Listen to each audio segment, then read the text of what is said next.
pour savoir ce que l'on va faire par rapport à tout ce qui est balustrade. Donc il y a encore, même si c'est nouveau au niveau des champs, il y a encore du... Mais bon, ils sont mis dans des conditions à peu près quand même décentes maintenant. Par rapport à ce qu'on vient de voir. Oui.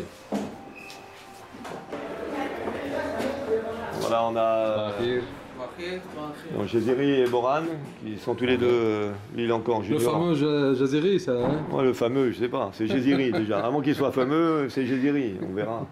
Et Boran qui est un joueur espoir, qui sont tous les deux, donc voilà, qui sont dans cette chambre. Donc ils sont dans cette...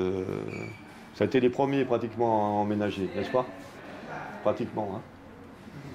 Vous êtes heureux? Vous êtes heureux ici ou pas? Vous êtes heureux? On est heureux? C'est sous la contrainte que... Non, non, mais c'est quelque chose de... Bon, il y a eu du boulot de fait. Et même au niveau du hall, il y a des infiltrations d'eau ici. Donc, il y a d'abord une priorité, c'est le centre de formation, et puis après reprendre le bâtiment. Mais quand on aura bien géré, quand M. Ben Salah a entrepris des travaux par rapport aux infiltrations, donc on essaye pour l'instant de colmater, on essaie de faire au plus court pour pouvoir atténuer les dégâts. Et après, il y aura des travaux parce qu'il faudra décaper toute la terrasse. On va y aller d'ailleurs. Parce que c'est un problème essentiel par rapport à tout le bâtiment. Oui.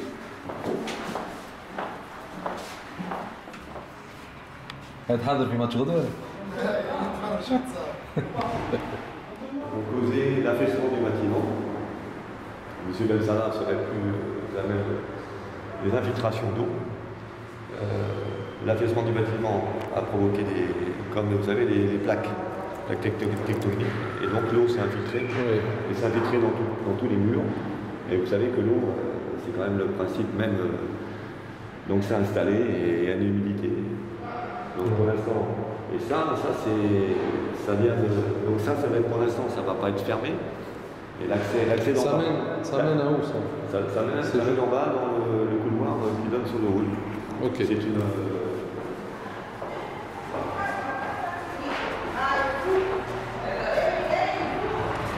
On vient d'installer donc une parabole qui est pour la télé collective. Pour la télé du stade de la loisir. Donc on a essayé de la masquer, donc de façon que ça soit pas, on voit pas des antennes partout. Donc quand on est en bas, on ne peut pas voir qu'il y a une parabole pour garder l'esthétique du bâtiment, même si ça donne sur. On espère que dans les années à venir, ici, quelque chose sera fait. On aura des espaces verts. Parce qu'il y a un parcours. Hein. Oui. Il y a un parcours de santé. Malheureusement, il y a des gravats qui sont mis là. Parce qu'on vient juste il y a 6 mois ou 1 an de terminer les travaux de Mais bon, ce tout ça, il faut du temps. Ouais.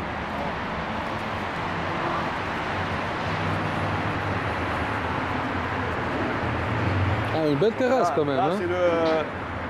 C'est un des éléments les plus importants, c'est-à-dire qu'on a M. Ben Salah, une entreprise là, qui a décapé, qui a été chercher les joints.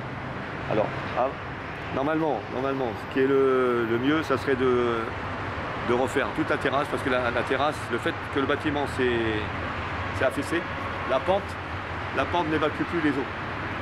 En plus, il y a un problème au niveau des joints, donc l'eau s'infiltre. Donc pour l'instant, on est en train de colmater. La priorité, c'est-à-dire empêcher que l'eau déjà continue à pénétrer. Donc on a dégagé les joints, ils sont en train de voir déjà. Et après, dans une deuxième phase qui sera budgétisée, on doit décaper toutes ces terrasses et refaire un niveau de façon que l'eau ne stagne plus sur cette terrasse. Parce que là l'eau, quand il pleut comme il y a 3 semaines, l'eau stagne, s'infiltre, et alors c'est la piscine dans la restauration. Donc si vous voulez, j'insiste là-dessus parce que c'est ça qui a été l'élément principal exactement. Le début de ces travaux. Après, vraiment, tout ce qui est boiserie, vous savez très bien, Tunis, c'est quand même très humide. C'est comme toute station balnéaire en France qui est au bord de la mer. Il faut refaire les boiseries, il faut remettre Bon. On essaye de... C'est les balcons des chambres, ça aussi ou... Voilà, balcon des chambres. Donc tout deuxième temps, ça sera... les boiseries vont être rénovées, les balcons vont être repensés, parce que le bois, à force, on va voir un peu. Mais ça se doit se faire avec M. Ben Salah et l'architecte, parce qu'il y a une certaine esthétique du bâtiment. Il faut respecter l'esthétique du bâtiment. C'est pour ça qu'on essaie de ne pas faire n'importe quoi, parce que c'est quand même le club africain et son identité. Exactement, exactement. C'est la vitrine. Ici donc on est avec M. Ben Salah, ça sera le bureau administratif, okay, en charge du centre de formation pour éviter d'aller à droite et à gauche. De monter, okay. En même temps une vue sur les gens qui pénètrent parce que c'est l'entrée principale ici. Même au niveau des entraînements, après, d'après ce que vous... Voilà, on sort de là. Donc ici, cabinet médical, entraînement, cabinet médical, donc tout ça, c'est une réflexion de façon que ça soit fonctionnel. Oui. C'est pas le luxe, mais que ça soit fonctionnel. Donc les joueurs peuvent descendre, quand ils reviennent, ils enlèvent les chaussures, ils peuvent passer directement, il y a un problème. Donc on trouvera un profil d'une personne qui sera attachée au centre de formation, puisqu'il y aura des entraînements matin et après-midi. Donc les joueurs pourront se faire soigner. Donc il faut encore trouver un budget par rapport à tout l'appareillage médical. Donc on fait comme on dit, chouïa, c'est-à-dire par secteur. On fait les chambres. Là on a... ça c'est dans les 6 mois, il faut qu'on arrive à... Grâce à, justement, suite à la réunion du comité d'usage des membres, se sont investis pour offrir cet espace de jeu. On est dans l'attente de Claustra pour séparer, on ne peut pas faire autrement, pour séparer pour l'instant le coin restauration de l'espace de jeu, parce que c'est un billard. Que le principe, si on veut que les joueurs vivent, il faut leur donner les moyens de vivre ici. Exactement. Si les joueurs ne veulent pas sortir, s'ils veulent aller jouer au baby-foot, ils vont aller jouer au baby-foot à, je sais pas quoi, après l'avenue Bourguiba. Donc il faut qu'il y ait une vie ici. Donc certainement, il y aura des horaires. Des jeux vidéo aussi, non? Ça va. Donc ici, séparation avec des claustras. Pour l'instant, il y a aussi une phase de rénovation du plafond. Parce que tout ça, c'est les infiltrations d'eau qui ont fait que... Donc là, on a été chercher, voir où sont les fuites. Okay. Parce que ici, ça coulait. On a trouvé où étaient les fuites. Donc la salle est à peu près opérationnelle. Bon, on doit encore... C'est plus le coin restauration. Tout ça, c'est de l'ancien... Malheureusement, c'est des éléments qui font partie d'un bar, d'un self, qui est de haut niveau, mais qui n'est plus en état. Pour l'instant, on s'en sert pour le repose-plat. Ça fait partie du bar. Mais tout ça est destiné à être évacué. Ici, vous savez, on a l'art de garder les anciennes choses, de les stocker et puis de les oublier. Donc petit à petit, ça peut toujours servir. Hein.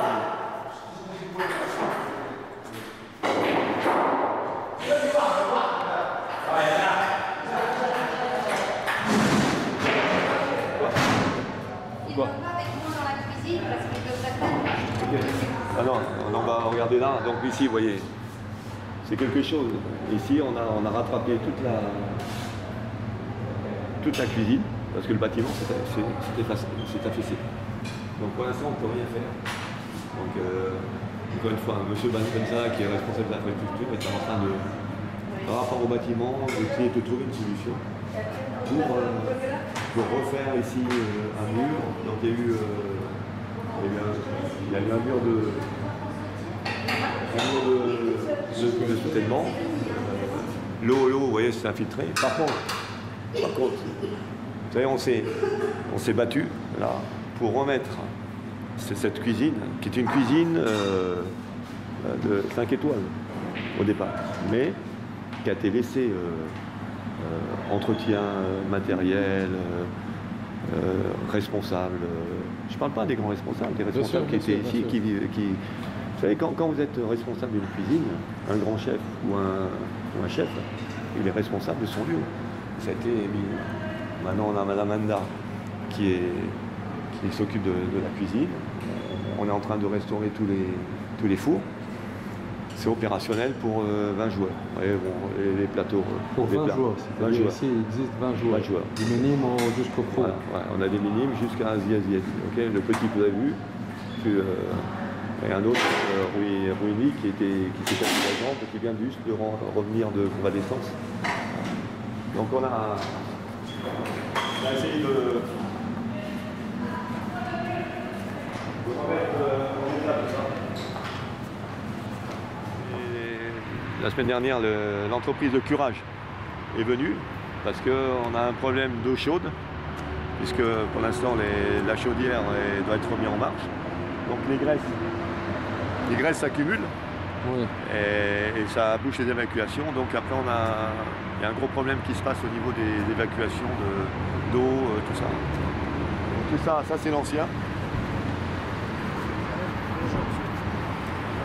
Ah, Là c'est l'ancien et un ferronnier est en train de remplacer toutes ces grilles de façon à mettre des c'est choses. des anciennes chaudières, c'est ça? En fait, c'est les bouches d'évacuation. Ah, d'accord. Ah, d'accord, d'accord. La chaudière est. Donc, vous voyez, ça s'évacue parce que toutes les graisses ont été. Donc, par rapport au problème essentiel que M. Ben Salah est en train de résoudre, Les fessures. c'est de chercher par rapport à ce mur de soutènement s'il y a un problème déjà en dessous. Okay. Donc ils ont creusé pour voir un petit peu qu'est-ce qui va. Si en dessous ça s'est pas encore affaissé plus, il y a toute cette partie. C'est-à-dire pour voir où est le problème et. C'est-à-dire que voir si vraiment le bâtiment, si ça ne s'affaisse pas encore plus, il faut refaire des fondations pour consolider, de façon à garder le bâtiment, reprendre. Ici sont les chaudières qui alimentaient avant le centre de formation. Et là-bas, tout ce qui était climatisation centralisée. Mais tout ça est...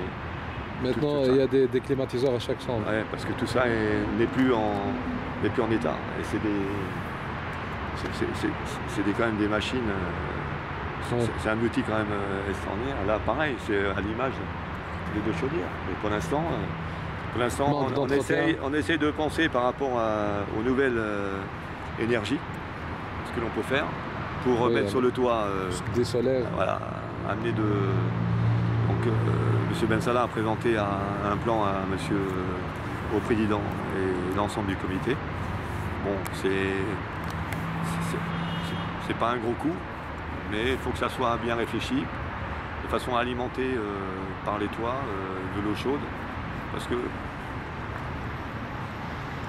les chaudières, on est en train de. Il y a une réflexion qui est faite là-dessus. Je crois que ça va déboucher sur quelque chose.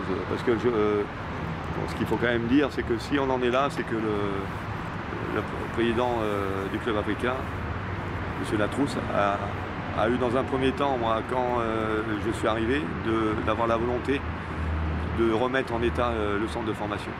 Le centre de formation et après l'état du complexe. Parce que ça ne se résume pas seulement à ici, ça se résume à ce que j'ai dit à La Fontaine, ça se résume à mettre des fleurs, rendre le parc attrayant, qu'on voit du rouge, du blanc, des terrains. Ouais. Il y a le côté sportif au niveau formation et au niveau jeune. Bon, ça fait beaucoup de choses, mais la priorité pour l'instant, qui occupe 80% de mon temps, c'est d'être arrivé en septembre, octobre, novembre, d'avoir pu remettre une restauration. Septembre, octobre, novembre 2011. Voilà, 2011. Des règles de vie au niveau du centre de formation. Maintenant, des encadreurs qui tiennent la route, pas des encadreurs qui sont là plus pour dormir, qui doivent encadrer les joueurs. Vous savez, 20 joueurs de minime à pro, c'est une collectivité, Bien sûr. il faut la gérer. Bien Et les encadreurs sont importants. Les encadreurs, ils sont éducateurs, et en même temps, il faut être père. Père encadreur. Père. Bon, et sans vouloir... c'est sûr que ma femme, à titre... par expérience, puisqu'elle l'a fait en tant que responsable au niveau de la SEC Mimosa, en Côte d'Ivoire, bon, fait le suivi depuis 3 mois. Sinon, moi je ne pourrais pas. Quoi. Sérieusement, je dis je ne pourrais pas.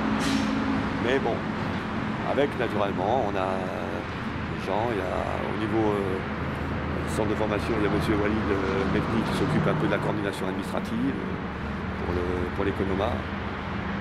M. Montassar qui fait la coordination technique et qui est plus sur la partie, puisque je suis ici, de faire passer les messages au niveau des catégories jeunes.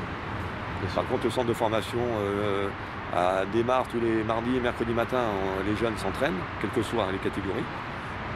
Espoir, junior, cadet, minime, ils sont sur le terrain ensemble parce que c'est le centre de formation. Et on va aller, là il y a les synthétiques qui vont être opérationnels d'ici 10 à 15 jours. Donc on va pouvoir dégager des catégories jeunes, des groupes élites qui vont être plus sur la formation. Mais il nous faut des infrastructures. Donc vous voyez, ça c'est l'ancien qui doit aller vers le nouveau. Donc vous voyez, on a remis en état toutes ces 3 chambres froides.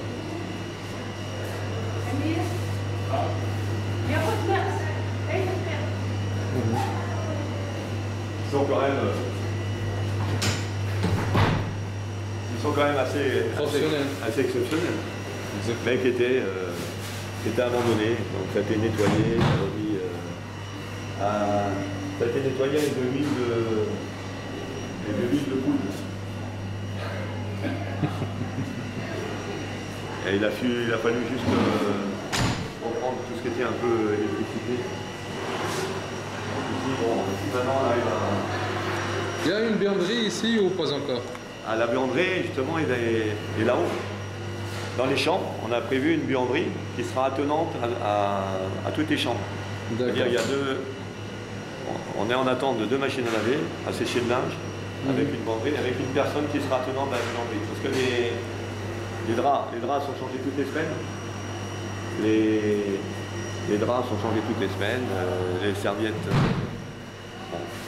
Ça c'est plus la partie de madame. Au niveau du menu des joueurs, c'est-à-dire... Les menus ici. Les menus, voilà, sont préparés. Ok.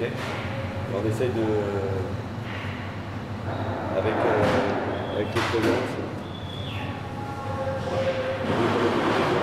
Ils sont préparés de manière diététique. Maintenant, vous savez, il faut qu'on arrive à avoir le budget financement pour les produits frais. Par contre, il faut tirer un grand coup de chapeau à des gens qui nous aident pour tout ce qui est épicerie. Parce que normalement, un centre de formation, et là c'est pas un appel, c'est un message que je fais passer, un centre de formation du club africain où on a 45 000 ou 50 000 spectateurs qui drainent 50 000 spectateurs dans un match. On se doit d'avoir, parmi tous les clubistes, de pouvoir avoir des dons en épicerie, en produits alimentaires, en produits d'entretien, de façon à faire fonctionner le centre de formation de manière autonome et que ça soit pas qu'on ne doit pas dégager un budget pour ça.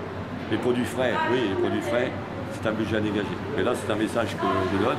On doit avoir mensuellement tous nos besoins, qui ne sont pas des besoins pour 20 personnes, en épicerie et en produits d'entretien, de façon à fonctionner et pas dépenser et à utiliser cet argent à autre chose.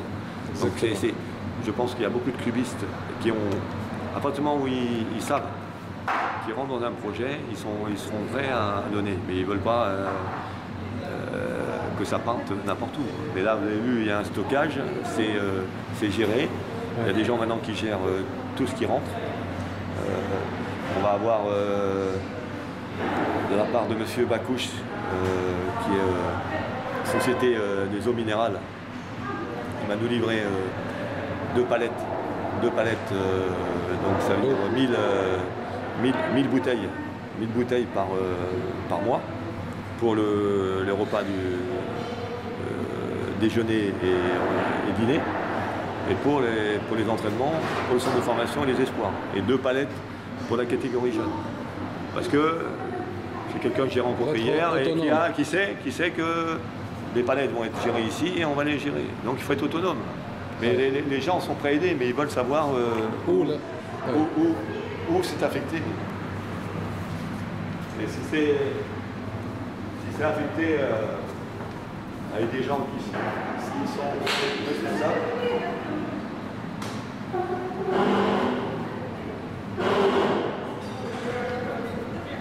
les